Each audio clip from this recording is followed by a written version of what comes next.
नमस्कार दोस्तों, इस वीडियो में हम लेके आए हैं क्लास 12 बायोलॉजी के संपूर्ण चैप्टर से 10 महत्वपूर्ण टिप्पणी। यह टिप्पणी आपके बोर्ड पेपर 2026 में 100% देखने को मिलेगा। तो चलिए वीडियो को स्टार्ट करते हैं। तो देखिए, सबसे पहला जो टिप्पणी है पूछा गया है, दोहरा निषेचन पर संक्षिप्त टिप्पणी लिखिए। यानी दोहरा निषेचन क्या होता है, आपको इस पर संक्षिप्त मतलब छोटा सा आपको टिप्पणी लिख देना है। तो देखिए आपको लिखना कैसे है। तो सबसे पहले आप समझिए दोहरा निषेचन होता क्या है। जैसा कि देखिए आपको नाम से ही पता चल गया होगा, दोहरा निषेचन यानी दो बार निषेचित होना। दोहरा निषेचन यानी दो बार निषेचित होना, यानी जो पराग नली होता है उसमें दो नर युग्मक एक साथ निषेचित करते हैं, तो इसी को दोहरा निषेचन कहा जाता है। तो देखिए आपको लिखना कैसे है, लिखना है दोहरा निषेचन एक ऐसी प्रक्रिया है जिसमें दो नर युग्मक एक साथ निषेचित करते हैं। पहला नर युग्मक क्या करता है, पहला नर युग्मक अंडकोशिका से मिलकर भ्रूण बनाता है और दूसरा जो नर युग्मक होता है वह केंद्रीय कोशिका से मिलकर भ्रूणपोष बनाता है। तो इस प्रकार से आपको सिंपल में लिख देना है। आपको कैसे लिखना है, देखिए दोहरा निषेचन एक ऐसी प्रक्रिया है जिसमें दो नर युग्मक एक साथ निषेचित करते हैं। एक अंडकोशिका से मिलकर भ्रूण बनाता है, जबकि जो दूसरा होता है नर युग्मक वह केंद्रीय कोशिकाओं से मिलकर भ्रूणपोष बनाता है। इस प्रकार से आपको लिख देना है। अब आइए हम लोग देखते हैं दूसरा जो टिप्पणी है। तो दूसरा टिप्पणी है बहुभ्रूणता पर संक्षिप्त टिप्पणी लिखिए। यानी बहुभ्रूणता क्या होता है, आपको उस पर संक्षिप्त मतलब छोटा सा टिप्पणी लिख देना है। तो आपको लिखना है कुछ इस प्रकार से, बहुभ्रूणता एक ऐसी प्रक्रिया है। यानी बहुभ्रूणता क्या है, एक ऐसी प्रक्रिया है। और बहुभ्रूणता आपको नाम से ही स्पष्ट हो गया होगा कि बहुभ्रूणता यानी बहुत से भ्रूण, यानी एक ही बीज में बहुत से भ्रूण निकल आते हैं, तो उसी को बहुभ्रूणता कहा जाता है। तो आपको लिखना है बहुभ्रूणता एक ऐसी प्रक्रिया है जिसमें एक ही बीज से एक से अधिक पौधे निकलते हैं। बहुभ्रूणता की खोज देखिए ल्यूवेनहॉक का पूरा नाम वांटेनी वान ल्यूवेनहॉक नामक वैज्ञानिक ने सन 1719 ईस्वी में संतरे में की थी। किसमें की थी, संतरे में, यानी जो संतरा फल होता है उसमें सर्वप्रथम ल्यूवेनहॉक नामक वैज्ञानिक ने बहुभ्रूणता की खोज की थी। तो जैसे संतरा हो गया, इसमें कई बीज पाए जाते हैं, ऐसे ही अनार हो गया, तो ऐसे कई मतलब हो गए फल हो गए जिसमें बहुभ्रूणता होता है। लेकिन दोस्तों जो बहुभ्रूणता होता है वह मतलब किसी भी बीज में हो सकता है। तो इस प्रकार से आपको बहुभ्रूणता पर संक्षिप्त टिप्पणी लिख देना है। अब दोस्तों जो बहुभ्रूणता होता है वह आवृतबीजी पादपों में होता है। तो जैसा कि जो दोहरा निषेचन है वह जो प्रक्रिया होता है वह भी आवृतबीजी पादपों में होता है। तो इस प्रकार से आपको बहुभ्रूणता पर संक्षिप्त टिप्पणी लिख देना है। अब आइए हम लोग अगला टिप्पणी देखते हैं। तो देखिए जो अगला टिप्पणी है वह है आवर्त चक्र पर संक्षिप्त टिप्पणी लिखिए। यानी आवर्त चक्र क्या होता है, आपको संक्षिप्त मतलब छोटा सा टिप्पणी लिख देना है। इस प्रकार से आपके बोर्ड पेपर प्रश्न पूछे जाते हैं। तो देखिए आपको लिखना है स्त्री में अंडाणु का निर्माण प्रत्येक 28 दिन के बाद होता है। यानी एक स्त्री में जो अंडाणु का निर्माण होता है वह कितने दिन पर होता है, 28 दिन के बाद होता है। इस चक्र को आवर्त चक्र या मासिक चक्र कहा जाता है।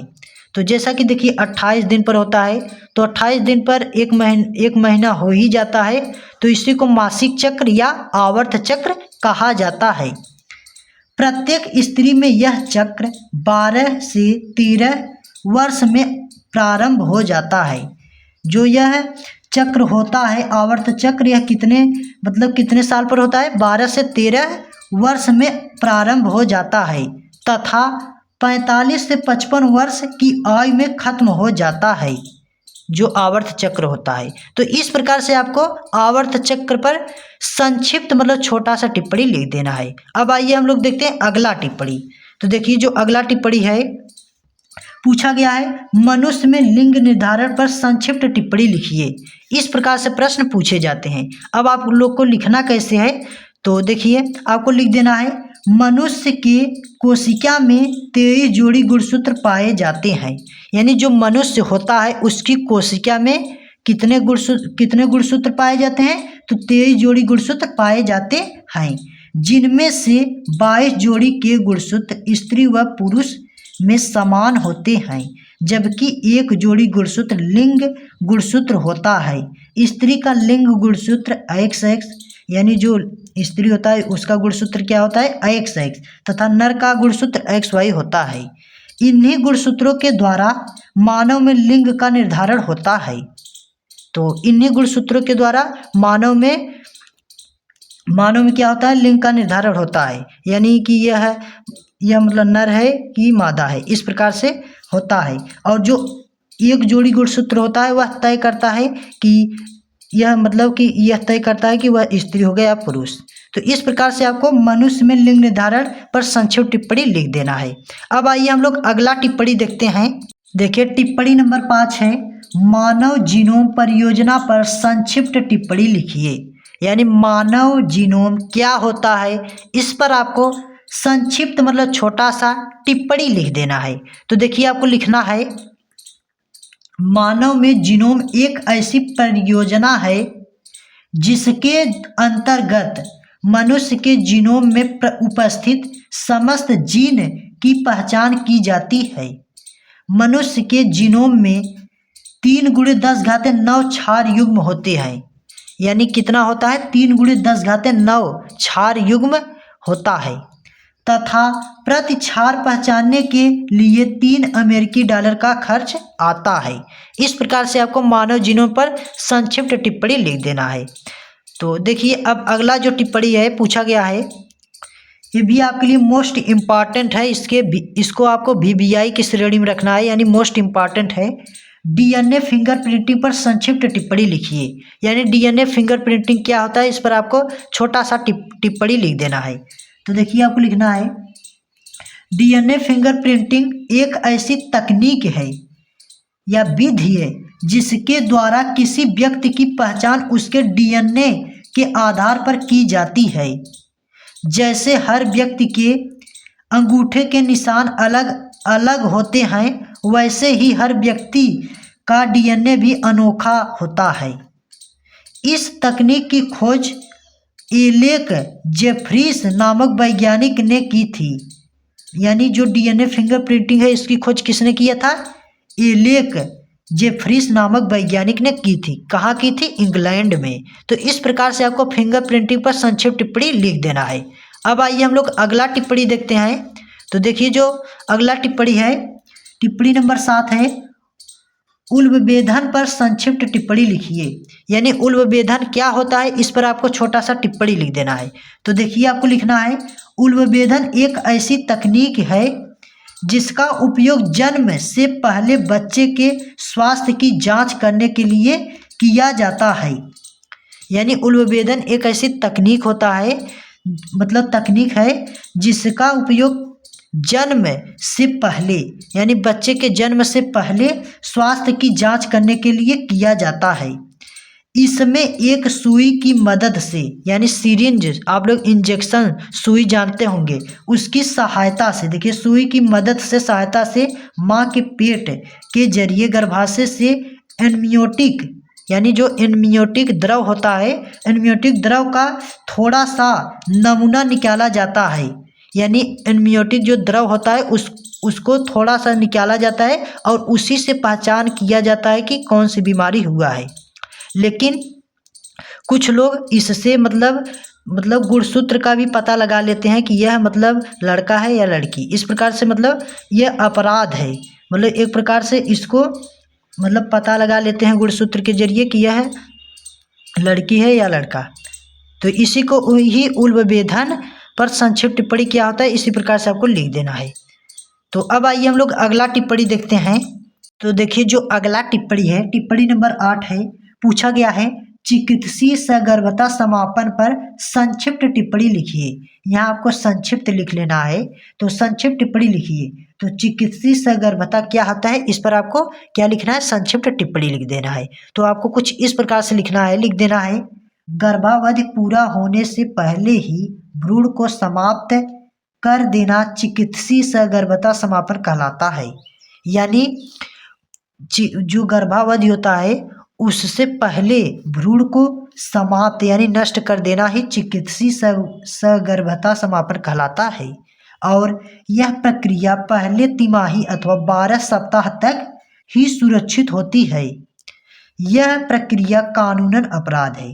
यह जो चिकित्सीय सगर्भता समापन है यह प्रक्रिया क्या है? कानूनन अपराध है।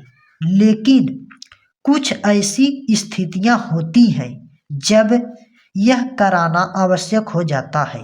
तो कुछ ऐसी स्थितियां आ जाती हैं जब यह चिकित्सीय सगर्भता समापन कराना आवश्यक हो जाता है। जैसे देखिए, जैसे शिशु में जन्मजात रोग, यानी जो बच्चा है, शिशु है, उसमें कोई जन्मजात रोग हो जाए, या बलात्कार या गर्भ निरोधक गोलियों के विफल होने पर। तो इस प्रकार से आपको चिकित्सीय सगर्भता क्या होता है, इस पर आपको छोटा सा टिप्पणी संक्षिप्त में लिख देना है। अब आइए हम लोग अगला देखते हैं। तो देखिए, जो अगला टिप्पणी है पूछा गया है